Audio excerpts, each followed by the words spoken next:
யாருக்குமே இப்படி ஒரு நிலமை வந்துடக்கூடாதுன்னு சொல்லுவாங்கள்ல, அந்த மாதிரி தான் வந்து கோபியோட நிலமை ஆகிப்போச்சு.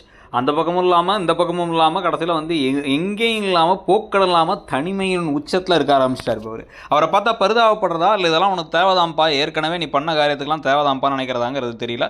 இது வரைக்கும் இவருக்கு சப்போர்ட் பண்ணிகிட்டு இருந்த இவங்க அம்மாவும் விலகி போயாச்சு. ஈஸ்வரியும் வந்து இப்போ கம்ப்ளீட்டாக பாக்கியாவுடைய சப்போர்ட்டராக மாறியாச்சு. ஸோ குடும்பத்தில் அத்தனை பேருமே இவரை வெறுக்க ஆரம்பிச்சாச்சு. இந்த பக்கம் வந்து பார்த்திங்க அப்படின்னா வந்து ராதிகாவுக்குமே இவர் மேலே வெறுப்பும், இவர் வந்து என்னங்க இவரை போய் கல்யாணம் பண்ணி கஷ்டப்பட்டு அவ்வளோ பிரச்சனைகள்லாம் பண்ணி கடைசியில் நான் தனியாக இருந்த போது கூட நிம்மதியாக இருந்தேன். அப்பப்போ ராஜேஷ் வந்து குடிச்சிட்டு வந்து கதவை தட்டினாங்க, அது மட்டும் தான் பிரச்சனையாக இருந்துச்சு. போலீஸை கூப்பிட்டா போயிருப்பாரு. இந்த ஆளை கல்யாணம் பண்ணால் ஒரு பாதுகாப்பு இருக்கும், ஒரு நிம்மதி இருக்கும், சந்தோஷம் இருக்குன்னு நினச்சா அதெல்லாம் ஒன்றும் நடக்கல.